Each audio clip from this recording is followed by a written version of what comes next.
Here on the top of the Capitol Dome in Washington, you can see the goddess of freedom, also known as Semiramis, Queen of Babylon, who later became Isis of Egypt. Now, we suggest the dome itself represents the womb of the goddess. So, if the dome represents the womb of the goddess, we should find nearby the phallus of the god, ready to impregnate her and bring forth the spirit of the sun god.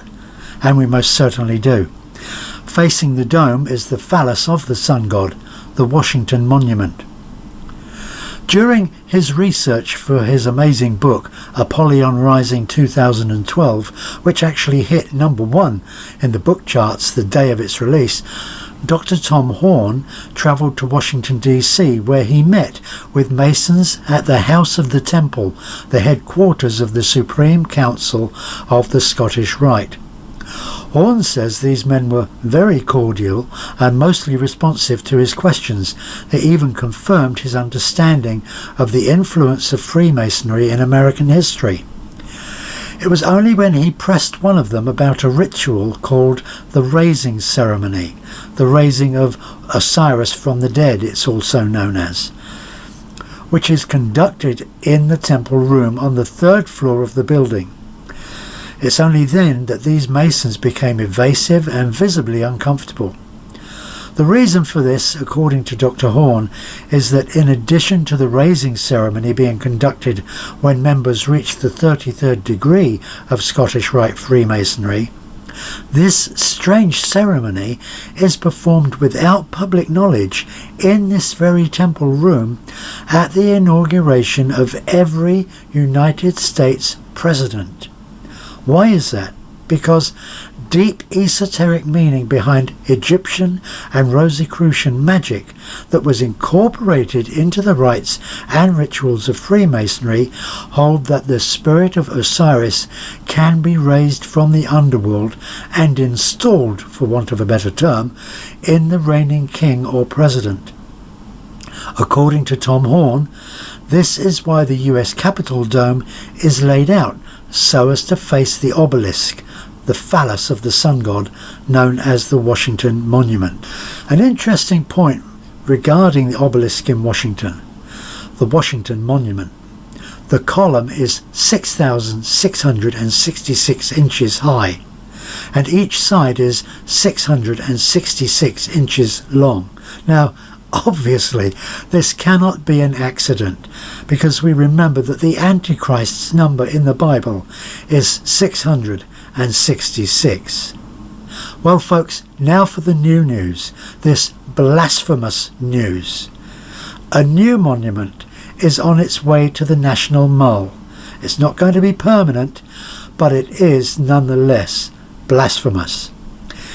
It is going to be a 45 feet tall sculpture of a completely naked woman. It's planned to stand by the Washington Monument facing the White House with arms outstretched toward the phallus as if inviting it to come and perform the sex act. Additional events will include a burning ceremony, a dance party, and what is known as a combination vigil. There are plans to burn at least one ceremonial artwork, but the design for this artwork has not yet been released. The sculpture is expected to remain at the site from November 2017 through to March 2018. The recent efforts to bring the statue to DC are not affiliated with Burning Man or its regional events. Instead, the plans are headed by a group called Catharsis on the Mall. For those who aren't sure what catharsis means, it's the process of releasing and thereby providing relief from strong or repressed emotions, which I guess include sexual, moral emotions. You can be released from them.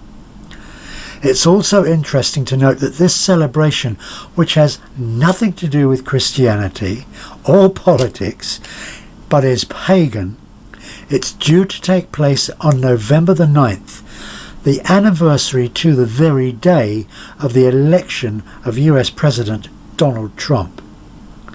So we see the Capitol building in the shape of the womb of the goddess, facing the phallus of the sun god. But coming in November, on the very anniversary of Donald Trump's election win, will be a statue of a naked woman with open arms welcoming the phallus. Can it get any more blasphemous or in your face? These are dark days, and we need to be aware of what is going on in these days and seek the Lord, as the occultists apparently no longer perform their brazen ceremonies behind closed doors or in secret meetings in the woods, but now it's open in your face.